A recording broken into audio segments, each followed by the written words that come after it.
Now batting for the New York Yankees, the shortstop, number two.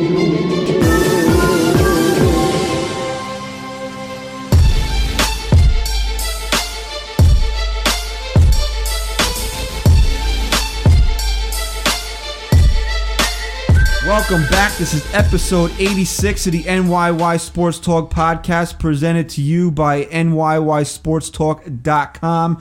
I'm your host, Christian. As always, I'm joined by my co-host, Chris. Yeah. And it's that guy, Rye. Yo. What's up, fellas? How you feeling tonight? I'm feeling good. I'm glad that you're in better spirits because, full disclosure here, Chris was a little upset with that guy, Ryan and I, on Saturday. We had a bro date. We went to go see Creed 2, and Chris was a little upset that he didn't come. No, I wasn't at all. He was totally bent out of shape. He didn't talk to Ryan for like 3 days. Literally didn't care. Great. I had a great time. You asked me to come. It's not like you didn't include me. I had more important things to do. Heated seats. Here's what he had to do. Ready, folks? He had to go spend time with his in-laws. No. Instead of going to hang out with his boys to see Creed 2. First of all, he went out to dinner with his my in-laws are way cooler than you guys. And second of all, no. I was getting stuff for my new home. Oh. Right. And spending time with my wife and son. Again, your we wife were and spending son, time with Sylvester Stallone Yeah, really. I think we had the better end of that and deal. Ivan Drago. I wish I knew the ending so I could just spoil it for everyone. That's what type of scummy person you are, though. Yeah. Good movie, though. Highly recommend The it. movie's been out a week now. Can we give away spoilers? No. No, that's messed up. I was only kidding. I wouldn't do that. Yeah, a week's not enough time. No, he wouldn't give away spoilers to that, but this guy's been begging me to watch The Wire for as long as I've known him, but he tells me every main character that's ever died in the show. Yeah, so, like, I have pretty much all of them. Oh. So why do I want to watch the show now? I Including know everybody Creed. dies. Creed's dead. Creed dies in that movie. Definitely don't care about the show now. That would be the only reason why I watched it. Michael B. Jordan? Probably. My boy. He's my boy. Oh, right, yeah. He's in The Wire. What's his name in The Wire? Wallace. Where's Wallace at? Where Wallace at? Okay, so where is Toe at? In Chicago, baby!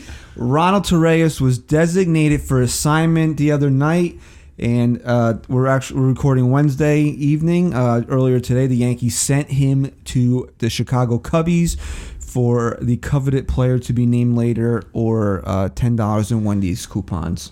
You're like happy about it. I am so ecstatic that Ronald Torreyes is gone. You have no idea. Weren't the Cubs... You're kind of an asshole for that. No, why am I an asshole for that? Like, it's one thing to say that you're okay with him not being on this team anymore, but it's another to be excited about it. Here's why I'm excited about it. I like to see people cry on their keyboards.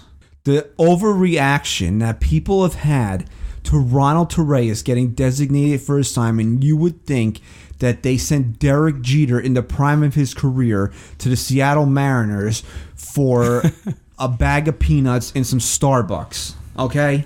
It's Ronald Torreyes. And I have to preface this by saying, how many times on this show have I said that he was the best at what he did in Major League Baseball? Yes. Definitely. So I think I'm okay to speak on this when I say the Yankees did the right thing. They have no use for the guy. I agree 100%. They did the right thing.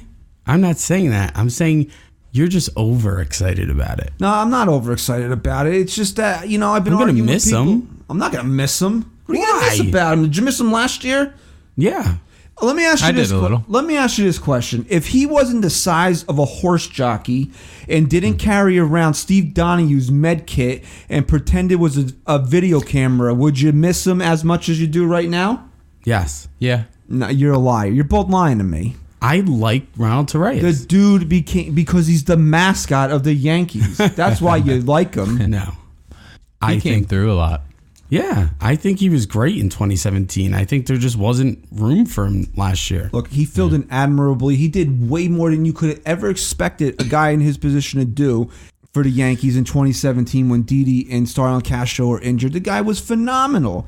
But let's not forget who he is. He's Ronald Torreyes. He was DFA'd twice before he got to the Yankees. He was waived by both the Dodgers and the Angels. I'm not saying it's a big loss. I'm not sitting here and saying the Yankees can't win a championship now. Oh, I had somebody tell me today that the Yankees won't win the World Series this year because they got rid of him. Oh my God, bro! It's such an from a baseball level. Yeah. It's such an inconsequential maneuver, but the way people are overreacting to it, you would think that they just watch their grandmothers get shot in the face in front of them. I'm surprised that a National League team picked him up. Why? He's a good fit for a National League team. Double switches, you have much more substitutions in National League. A guy with his type of versatility. But I don't know. For some reason, I saw him on... As what, a DH? No. I just saw him having a more substantial role for whatever team he went to. Dude, what substantial role is Ronald Torreyes going to have? If he was worthy of a substantial role, he would have never been banished to Scranton last year. I think some teams could have found room for him to have a more substantial role. How do you know what the Cubs' plan is for him? You just said it. It's a National League team. He's going to be on the bench, and he's going to do the same exact thing. He's going to play one inning every game he plays in. He's going to do the same exact thing. That's why I'm shocked. I thought he would have a more substantial role on an American League team. He'll probably play in more games. Let's not make Ronald Torreyes out to be more than what he is.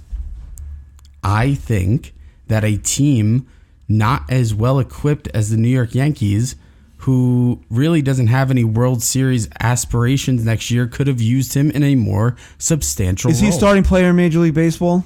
Can he start somewhere? Yes. Where? But he wouldn't be as successful as he would be off the bench. On what team in Major League Baseball are you starting Ronald Torreyes at second base or shortstop? The Orioles. Okay, that team won 40 games last year. That's why I just said not a team that has any World Series aspirations. If you're going to tell me you're legitimately trying to win even 10 games next year, and your plan is to go into it with Ronald Torreyes starting in your middle infielder spot, you should be forced to sell your team. I just think Ronald Torreyes, for a team like the Orioles, would have at least helped their offense a little next year. Dude, they're going to be dragging. He's gone. How many wins do the Orioles win next year? How many are they going to win next year? Yeah. Probably 50 games. 50. That's a reach, I think. How many, Ryan, look it up. How many did they win this year? Did they even win 45 this year? Yeah, I think so. Then how's it a reach for them to win 50? Oh, I think they'll be less than... They gave up their whole team. Yeah, but you can't be that bad again. Why? Because it just doesn't happen. And now you don't have a manager. They went 47 and 115. Okay, so they can... Oh, my God. Okay, so they're going to win between 45 and 50 games next year. I think they win 40. Yeah. Okay, well, you know what? If they win 40 games next year... They might as well not be a franchise anymore. Then yeah, if your plan is to win 40 games next year, then have Ronald Torreyes hey, but guess ride what? Seabiscuit around the bases, okay? The Yankees better annihilate them next year. I don't want to hear this shit anymore from all these fans. The Yankees don't beat bad teams. That all started with the Orioles. But let's get back on track here. Yeah. Are we really upset that Ronald Torreyes is gone? No. Is this going to make any type of impact on the team in 2019? No. Is Tyler Wade not a better option for that role right now? No. What do you mean no? I fucking hate Tyler Wade. He's definitely a better option right now. Look, this team is weak defensively right now because we don't know what's happening in the infield. Tyler Wade is a phenomenal... Tyler Wade is faster than Ronald Torreyes, true or false? True. Ronald Torreyes is a better... Tyler Wade is a better defender than Ronald Torreyes, true or false? True. The only little thing I can give Torreyes is maybe he's a better hitter, but he's a slappy... He's a much better hitter. He's a slappy singles hitter. Much better hitter. And you know what? I'm going to take the risk that Tyler Wade finds a little pop in his bat and can ding me 10 homers with a short porch. Okay. Put yourself out there like that, just like we all thought Sonny Gray was going to have a good season. You know what? I'm asking for 10 home runs. You want to know why Tyler Wade is a better option for me? Because he's younger and has options. This team is filled with swing and miss guys. And that's all Tyler Wade does. He just strikes out. So in that role, if the least you can give me, Torreyes is a phenomenal fielder also. If the least you can give me is a guy who at least puts the bat in the ball, I'm taking Torreyes over Wade. His range is suspect. Oh, God. Disagree. Disagree. He made some great plays, man. Yeah, he doesn't have. Yeah, when they're hit to him, he doesn't have the type of range that Tyler Wade has. great, but he also doesn't. He also knows how to hit a baseball. Oh, so we value singles now. I got 4 singles in 2017, guys. I'm the best player ever, and I know how. And I can hold up a med kit and pretend it's a camera. Oh, I'm the best ever. While you're listening, please leave us a rating and review in iTunes. Thank you very much. Look, I'm having a little bit of fun with the Torreyes. You know, I don't like the term prospect huggers. I'm having a little fun with the toe huggers today. Yeah, I'm a toe hugger in a sense, but not where I'm going to get upset that he's gone. I'm happy for him. Full out saw people throwing fits on Twitter that the Yankees let this guy go. That the season is doomed. I don't know how I can root for his team anymore. They don't how could you not have respect for a guy like Ronald Torreyes? Come on. You want to know something? If on. you truly care about Ronald Torreyes, ask yourself this. If Ronald Torreyes was a part of the New York Yankees in 2018, is he even sniffing the Major League Baseball field? You mean 2019? 2019, sorry. No. When is the opening day? Late March this year? Like March 30th? 28th, I think. March 28th. When Luis Severino, I'm going to assume that. When Luis Severino throws the first pitch of the 2019 season, is Ronald Torreyes even on your mind? Are you even saying, Jesus, God, man, I wish the Yankees had Torreyes right now? Are you saying that to yourself? No. All right, so.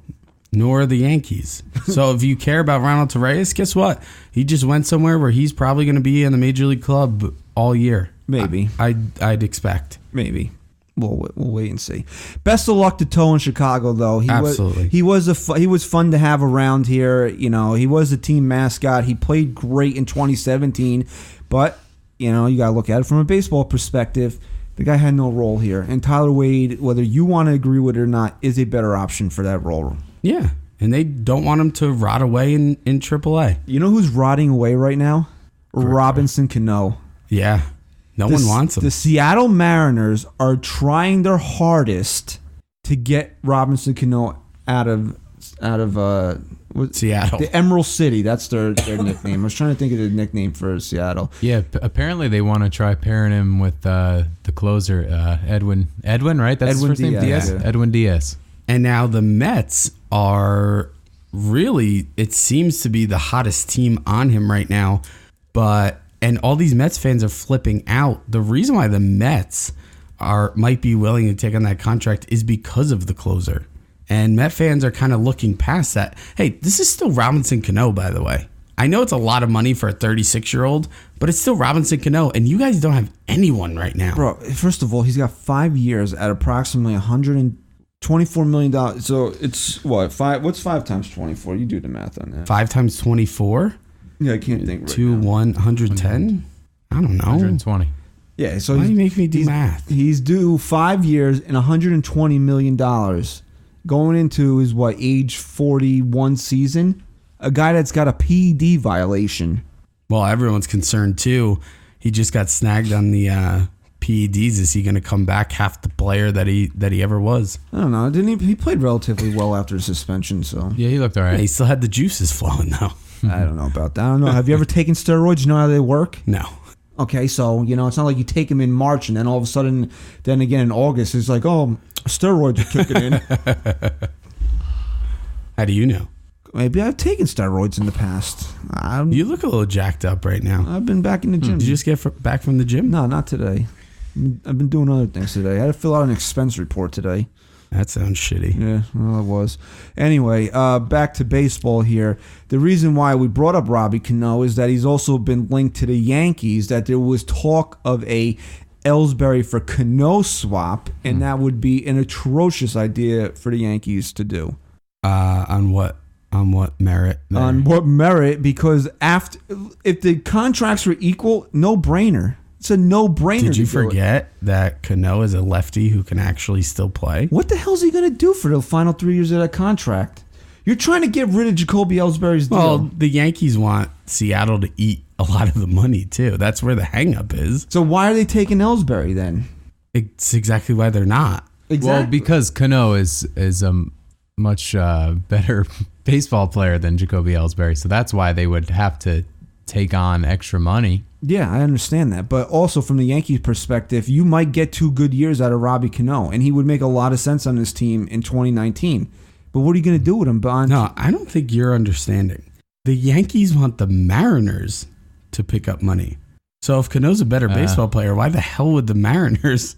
I thought he was saying that's why the... See, this is why, and Ryan told us to go back, because Ryan did say he could see a swap for Ellsbury Cano, but he also said, and Seattle would have, or the Yankees would have to eat some of the money. And that's where we said that would never happen. Now it's the reverse, and now it definitely wouldn't happen. Because then it's just, you're getting a shittier player, and you're still picking up money. It doesn't make sense. You're still picking up a guy who's getting way too overpaid. Look, even if Cano had 3 years left on his deal, and you had to pay for an extra year, I'd still be okay with doing the deal. But you can't pick up this guy's contract. You can't do it. No, it doesn't make sense. Now, if they're going to throw in Edwin Diaz, now does Edwin Diaz, he's not worth 3 years and $60 million. No way. Because if you erase, you wash your hands, you erase Cano for Ellsbury in those 2 years, then you're looking at, you got Edwin Diaz for $60 million. He's worth pretty close to that, though. I'd say 345. Aroldis Chapman doesn't even make that type of money, and he's the I'm highest paid. saying close to that. I'd say Edwin Diaz is certainly worth $15 million a year right now. Look at the year he had last year. That's his only track record, though. Are you telling me he did 2 or 3? I don't even know if Craig Kimbrell's one of the best. Yeah, but I mean, it's a different market today than it was even when Chapman was a free agent. Yeah, but Kimbrell's a free agent this year. I don't think Kimbrell's going to touch $15 million a year. You know what I thought about? I'm glad you brought that up. He'll touch close to it. Do you think Kimbrell is going to... I'm not saying he's not going to be signed, but do you think he's going to get a little of the treatment that all the free agents got last year, at least up through spring training, that he might not be signed? No, he's an elite player. He is. But JD Martinez is an elite player. Think about how long that took. He still was signed way before spring training. And where do you training. see Kimbrell landing? Back in Boston? In Boston? You know who should really sign him? The Mets. The Mets. Yeah, okay. If Bro Van Wag is real serious about the Mets winning, you need to go out and get yourself Craig Kimbrell. You need to go out there and get yourself, the Dodgers should really try snagging up Kimbrell. So why is that? Because their bullpen's terrible. So what's he going to do? Set up for Kenley Jansen? No, he'd be the closer. Kenley Jansen's just going to be like, yeah, I was a closer Kenley on Jansen 2 straight. sucks. Yeah, but he's not that bad. He's not as good as Kimbrell. I'm glad you brought up Brody just now. Bro. You know what I realized? He was the guy. Remember the free agent shit that went down that I was just talking about? Remember that letter came out when it was like, this is a bunch of collusion between the owners and blah, blah, blah, and we're going to create a team on our own. That was Bro? That was Bro. And Fred... Wilpon? No. What's his stupid-ass commissioner's name? Rob Manfred? Rob Manfred. He apparently had some words for Bro. And do you know why Robbie Cano left the Yankees in the first place? Because he felt he was never respected. No, it was because of Bro. Bro Van Wag was rocking with Jigga, and... Really? Yeah, he was the one that got... Cool. He was working with... He's so cool. What was Jay-Z's... was it Rob? Cash Money? No, it's not Cash. It was not Master Interscope. Oh, wasn't it like Rock? God. Something Rock? Yeah, what was the name of his agency? If it even I don't want to still look it around. up. I don't know. But Brody Van Wagenen was an agent for Hova. I'm just dropping all types of Jay-Z. I didn't know that. It's good to know. S. Carter hired Bro. Yeah. Got Bro in the game. Rock Nation, that's it. Yeah. He was the one that got Robbie Cano the 10 years. So Bro got Robbie to Seattle. Is Bro going to bring Robbie back to New York? Maybe. There's a lot of conspiracy with Bro right now, too. That all his moves or everyone he's talking about are people he was affiliated with when he was an agent. So? I'm just saying, everyone thinks he won't step out of his comfort zone. So maybe he's gonna focus on He's that. represented a lot of really good players, so I know. it might not be a bad thing for the Mets to bring in some of those guys. No, I think that could play to their advantage. We'll see. So the Mets apparently, I don't know if how far down the road they've gotten with Robbie Cano, but they would get Edwin Diaz and Robbie Cano, and apparently to offset some of the salaries, excuse me, they'd send Jay Bruce out there. They'd have to Dom Smith would be sayonara, and a couple of other pieces would go out there, and maybe I heard they're trying to get Robbie's salary to around $14 million a year to get Seattle to pick up $50 million of the contract. What's he getting paid per year right now? 24. Oh, it's 24? I still don't see Seattle doing that. I think that's still too much. I don't know, bro. That's set to get $70 million off your books? A team that's trying to rebuild? Yeah. It doesn't make sense for the Mets at that point, though. They're the Mets. They got to get that closer. Do you think Cano will be the last 10-year contract? No, because Kay brought this up on a show yesterday and he made a great point about it. At their age, Machado and Harper can get 10-year contracts because they're going to be in their mid-30s when they expire because they're still young. Right. You're not going to get 10-year contracts when you're in your 30s anymore like A-Rod and Cano got. Yeah, because we've said it how many times, the new prime of baseball has changed. 30's like old now. You see a 30-year-old, you think he's old. Somebody suggested this the other day because I believe that Aaron Judge doesn't hit free agency until he's 32 years old, that the Yankees will never offer him a big contract. We said that on this show. We talked about, will Aaron Judge ever get the contract that he truly deserves? And we said probably not, because when he is eligible for that contract, he's already old. But the Yankees should buy out his arbitration years. They will. They absolutely will. I think they'll have him locked up long term before he reaches the and end extend of this. him to 34. I think you can still get a lot out of know, Judge. when it comes to a guy like Aaron Judge, the Yankees will always do the right thing, and that will definitely happen. I just can't imagine them just letting him go to arbitration every year till he's 32 and then kicking him out the door. No, they won't do that. They won't do that. The guy played half a season and they gave an entire section to him. But I just can't see that happening to Aaron Judge. Theory, we said it. If that did happen when he was a free agent, he wouldn't get what he could have if he came into the league when he was younger. He'll never get what he's valued at in terms of baseball money. He'll get it in endorsements and such. He already does. But to say the Yankees are just going to cheapskate him until he hits free agency, I can't see that happening. But back to Robbie Cano. Do you see a path where Robinson Cano is a Yankee next year? I kind of do. I'm not throwing it out the window just yet. I think it could happen. But how do you get Seattle to take the back end of that contract? And for it to make sense for the Yankees, they have to take the back end of that contract. They have to make it so the Yankees aren't paying for him past 2020. Here's my answer, and it's the only answer that will make any sense. Or you got to give me Edwin Diaz, or maybe Gene Segura, who apparently I heard somebody say that he's not a great clubhouse guy, but whatever. Here's the only answer that I have that makes sense. Would you put it past Brian Cashman to somehow, some way, get the Seattle Mariners to pay for the back end of his contract? You got to get Ellsbury out of here. Yes. That's the first thing you have to do. And you got to really limit what you're paying him in years in 21, 22, and 23. Right? That's how that works. Right. And I wouldn't put it past Brian Cashman to get that done. Unless you're giving me Edwin Diaz and I got to throw in a prospect or whatever. Because apparently in Seattle's mind, the only way they're getting rid of Cano is if they give Edwin Diaz up too. Right. Well, because giving up Edwin Diaz would eliminate them having to pay off the rest of Cano's contract. But I just don't want the guy's gonna be useless in the final 3 years of that contract. I don't know if I want two guys with long-term deals in their 40s on this roster. You'd have him and Stanton. It also goes back to the fact that we have 9-year deals where he is going to be close to 40 by the end of his contract. Bye. Hey, let me ask you this. If they do get Robinson Cano, right, would you be opposed, since we still have Brett Gardner penciled in as our starting left fielder, would you be opposed to Stanton being the starting left fielder? No, I think he should be the starting. And Cano DHing? Who's going to play? Then you still need a middle infielder. Stanton's 29 right from now. Everything so I've 38. Heard, huh? From everything I've heard, they're not looking at Cano for middle infield.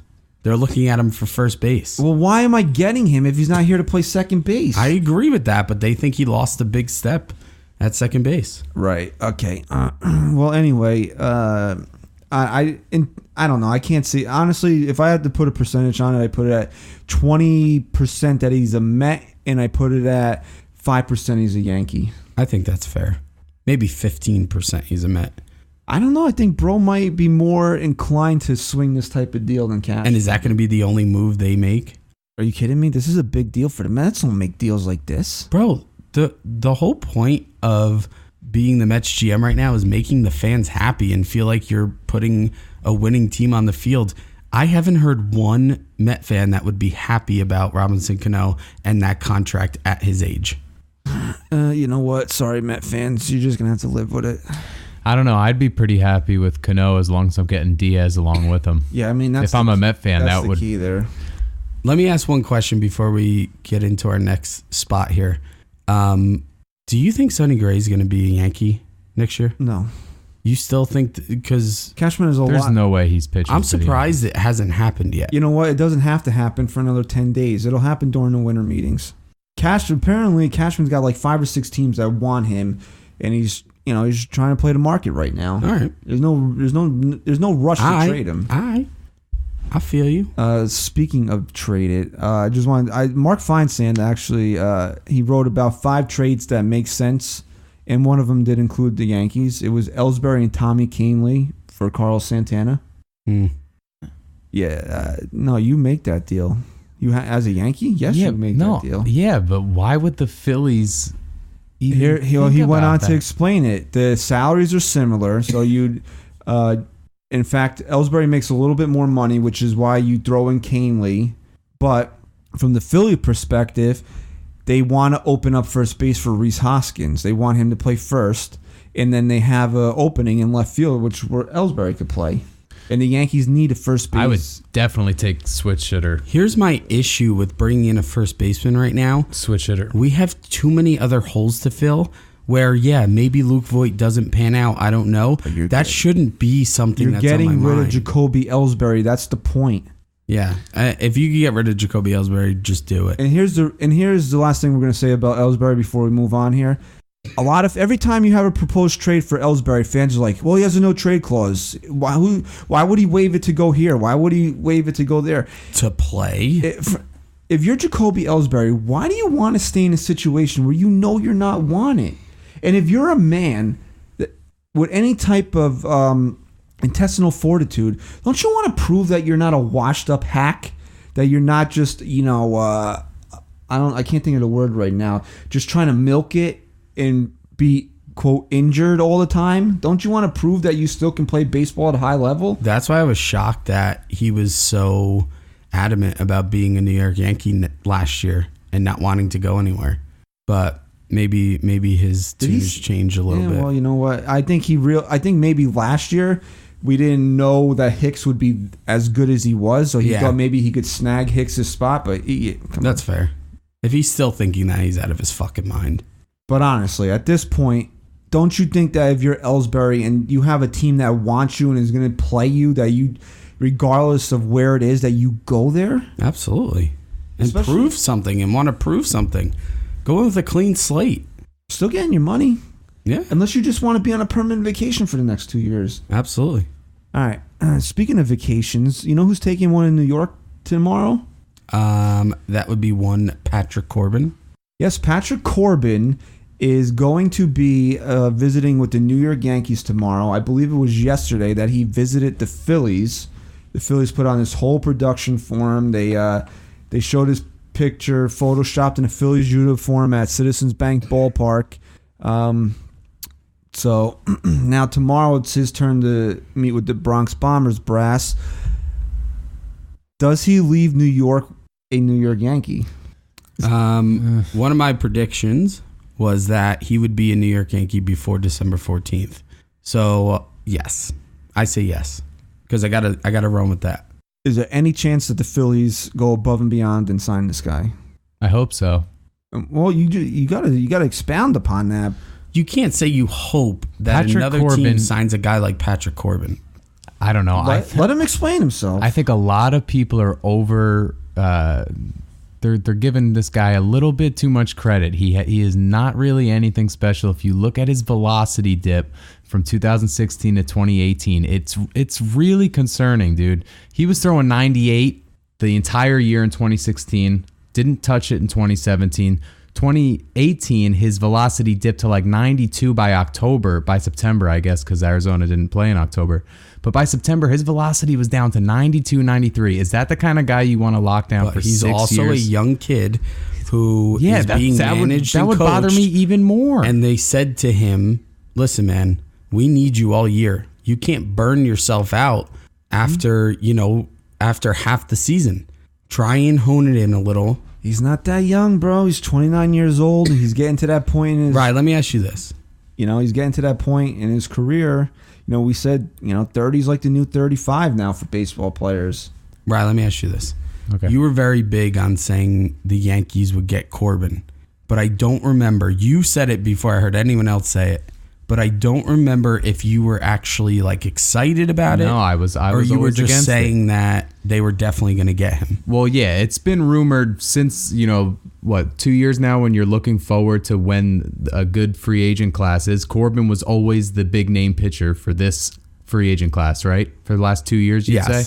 And he was a guy with a track record. He was a Yankee fan growing up. He always wanted to play for the Yankees, so you'd have to assume that he would get here eventually. And he's just been a name that's always been talked about. But I'm a big velocity guy. That is why Sonny Gray didn't work for the Yankees. And that is why Patrick Corbin will definitely, I won't say definitely.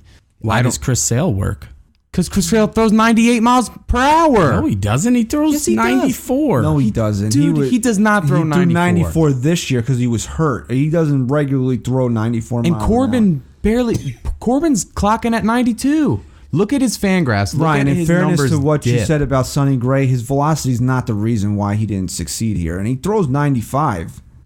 When he's on his game, he does throw 95. Well, sure. we haven't seen him on his game in 2 years. Okay, yeah, and he doesn't throw 95. To your point, though, if he threw 98, he wouldn't have to rely on much else when he couldn't find his curveball and he was shitting it over the plate. He could have went more to his fastball. I'm not even saying 98. Sonny Gray's problems in New York are way beyond his stuff. We all know that. Oh, yeah.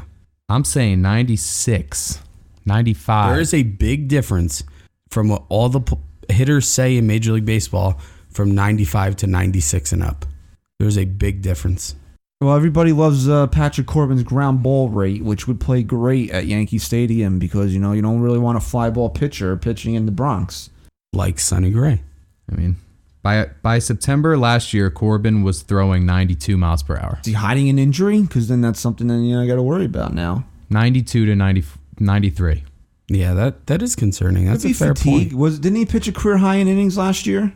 I'm on the fan graphs, but what bothers me is that in 2016 his velocity increased as the year went on.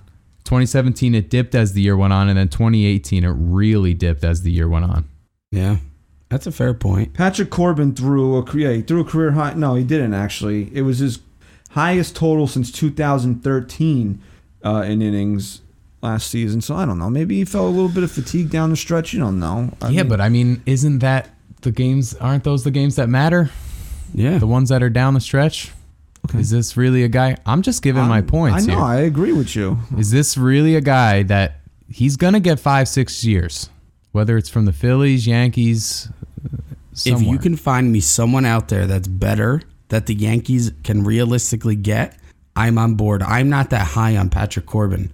But to the Yankees' defense here, they've been trying other ways, other paths here, and it might not be working out. So if Patrick Corbin's the best pitcher left, we need another good arm. And you can't tell me he's not good, because he's good. He's definitely good. I just don't think he's worth the years and the money. You have to give him 5. He's going to get baseline 5, right? So the Yankees are willing to go 5. They don't want to go 6. Can't go 6. And I think the Phillies would. The Phillies apparently will go 6. So now it comes down to, does he really want to be a Yankee or does he want the years? So that's, we'll see. Because it's not like he's going to Philly just for the money. They're a good young ball club. They can be contenders next year. So, and with him, And you got Arrieta and Nola down there. That's not a bad pitching staff. No. Definitely. All right, let's move on here. Final segment of episode 86 of the NYY Sports Talk podcast is our Twitter Q&A. Chris is going to bring this up here on the big screen.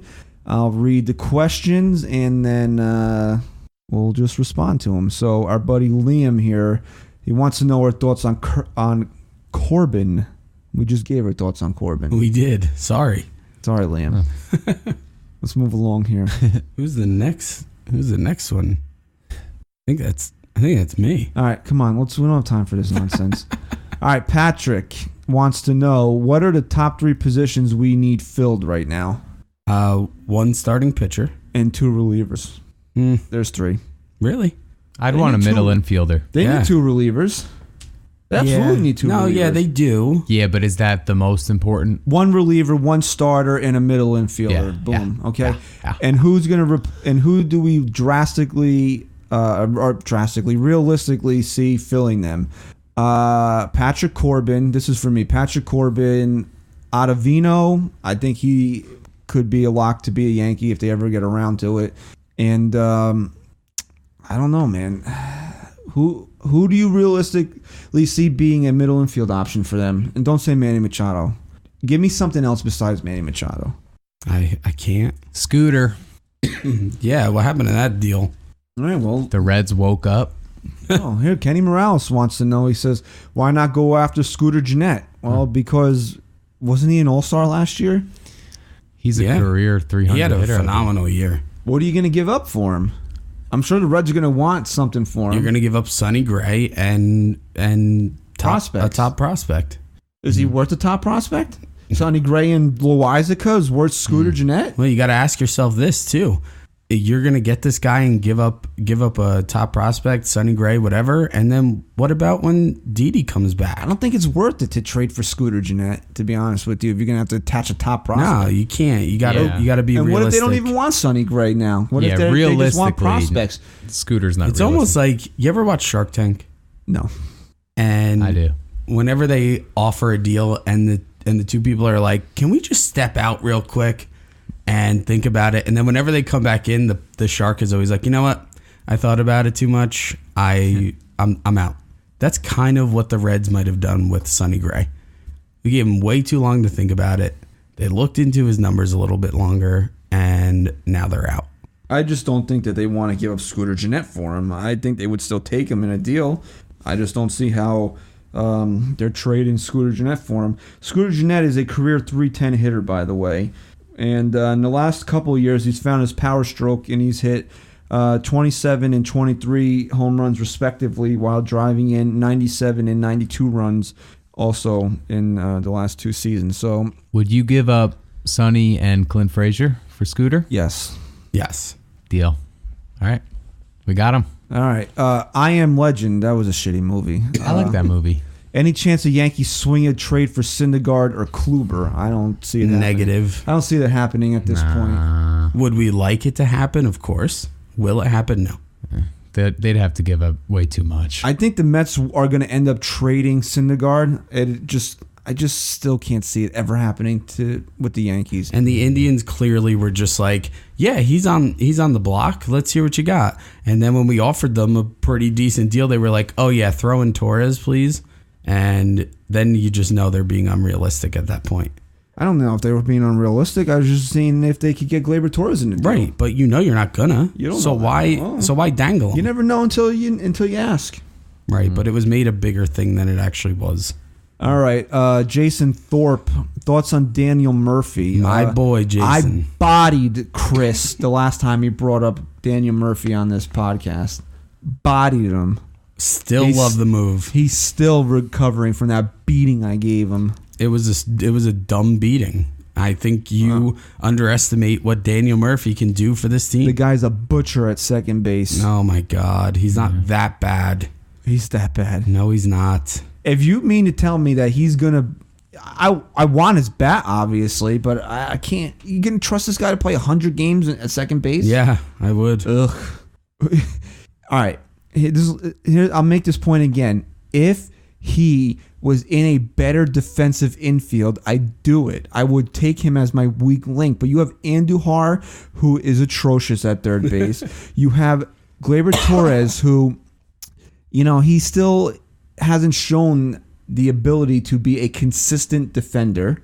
And then you have Luke Voigt out there who's Paul Bunyan. I agreed with you. That's a terrible defensive infield. I agreed with you. But and Ron Wotus, who we interviewed last episode, said those championship teams are built on pitching and defense, and that would be the opposite. And I agree with you on that. But his bat? Oh, absolutely, I would take his bat. Okay, What so if then you we can compromise there. Trade Andujar, sign Machado, and also add Hetch. Would you sign Murphy? No, I got Machado at third. Mm-hmm. And where's Echeverria playing as my probably defensive? Shortstop. Well, then who? Then why do I have Daniel Murphy then? Playing first, you're saying? Second. Oh yeah, first base.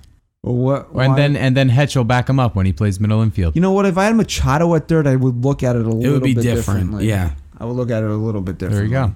I like this next one because I want you to bring up what you said to us in a text. Sean O'Malley is he related to Mike O'Malley? Yes. Cool. Parker Bridwell, the Yankees acquired him earlier this week from the Angels. Is he going to start? Maybe. If he does, it's not a terrible option. I know everybody's going to look at last year. Please preface this. Well, what? It's not a terrible option if the Yankees just go into next season and he's slotted as one of our starters. No, dummy. As if he's in your 6 or 7 position. Right. That's why I just said preface what you were saying. His ERA was over 17 last year. Right, but he only pitched 6 innings? Yeah. 5 and a third, something and what like was that. his ERA the year before that you noticed? Yeah, well, because this is what I do that other people don't do. They just want to fly off the handle at things and react to things instead of, I say this all the time. Baseball Reference exists for a reason. Yes, it's very powerful. He had it. Let me get the exact numbers here. Yeah, right. His another guy's velocity dipped a little too much last year. He went from throwing about 95, 96 to around 92 last year. All right, Parker Bridwell in 6 2/3 innings last year pitched to a 17.55 ERA. How many innings? 6.2. That's all he pitched last year? I couldn't find anything on him why he wasn't in the big leagues last year. Oh, well, you can't go by his numbers on that. But listen to this. In 2017, he made 20 starts over a course of 20 starts, 21 appearances, 121 innings pitched, and he had a 3.64 ERA. That's significant. Now, that could be the outlier, and he's really just a terrible pitcher, and he had a fluke season. But if you're taking on a flyer on a guy to be your 6th or 7th starter. Yes, to be a depth piece, absolutely. He's a great ad for a depth piece. 100%. Or if you don't see him as a starter, he could be this year's AJ Cole. Yeah. And the second part to his question was if Jordan Montgomery is going to be back healthy I have no next idea. year. It doesn't sound like it. It sounds like 2020. But there were some rumblings that maybe towards the end of the year he could be healthy enough to contribute. But I definitely wouldn't bank on Jordan Montgomery helping this team next year. All right, so those were the fan questions. We'd like to thank you for sending them in to help us extend this pod a little bit and get some better content out there because, I don't know, the toe open. Hopefully the hot stove picks back up, It should, right? Picks up full steam in the next couple weeks. Well, what are we about? We're about 10 days out from the winter meetings. We've seen little trickles of things happening. Nothing major, but like Donaldson went to Atlanta, McCann's went back to Atlanta. Right. The Yankees doing little things with. It's getting there. It's like the appetizers. Yeah, the appetizers are being served right now. We're not at the main course. Will we have a main course by the next time? If we record over the weekend, which we're planning on right now, will we have a main course served? Negative. I don't think so. So you're saying But by Patrick the Corbin next weekend. You're saying Patrick Corbin does his visit and leaves without signing a contract. What was the date you said, Chris, for all of these predictions you've had? December 14th? Yes. Yeah, I think around there, that'll be when the stove really turns on. I don't think that Hal's going to it's not going to be like an interview where you get hired on the spot. I don't think that's the Yankee way. I think Corbin's going to leave, and I think maybe within a few nights from then, he might get that call. So we had Toe, we had Robbie Cano, we did our P Corb. I wish his name was Cobb, so we call him Peacock Or Cobbin. cock. Huh? Or cock. Peacock. Why Peacock? It just sounds good. It's like the animal. It's like an animal, like a bird. Where's mine? Yeah, where is your mind, Jeez. Christian? And then we had fan questions. So a nice solid midweek show we had here. Yeah. And just to let everybody know, if you didn't catch it in the beginning, I'm just having a little fun with all the toe huggers. I understand that you guys love them, but I love 'em. it's nothing to get that worked up over. Agreed. All right. Anyway, it was kind of mean. Speaking of the beginning of the show, it was kind of mean of me to kind of rub it in your face that Ryan and I had a bro date on Saturday and you were home. Your wife and your kids are awesome. We all know that. Yes. So kudos to you for spending time with them. But, we did see Creed too, right? Yeah, we had a great time. But unfortunately, you also fell sick over the weekend. You had bronchitis. It was actually the night after we last recorded. I didn't have a voice. Yeah, you sounded terrible. I still sound like Francesa after he's done like a 3-hour show where he just doesn't have a voice. Is your wife like his wife and you get the bullshit about having a raspy voice? No. She loves my raspy voice. Because he went on like this 10-minute Okay. rant the other day about my wife yelled at me not to be yelling on the show anymore. She loves my doesn't raspy like my voice. raspy voice. What's up, babe? Okay. So Chris had bronchitis, which you've been cured of. Right. Kind of. But what about Sonny Gray? He has bronchitis. Bronchitis. Is there any way for Brian Cashman to cure this? Yeah, get him the fuck out of the Bronx. Hopefully James Paxton doesn't catch bronchitis. I hope not. It is a serious illness, though. It's a very It does serious catch- illness. It's FDA. What's the word I'm looking for? Regulated? I don't know. Recognized. They recognize this as a legitimate disease. Yeah. Stage 3. He has stage 3. Bronchitis. Sonny Gray has stage 4 bronchitis. Wow. Ellsbury. Ellsbury has stage 4. He's terminal. There's no saving him. No. All right. So thank you for listening to episode 86 of the NYY Sports Talk podcast. Please go to Twitter. And if you don't already, follow us at NYY Sports Talk. Yeah. So that should be it for me. Stat Guy Rye. I'm good. Just go Yanks. Keeping it classy. Chris. Say goodbye.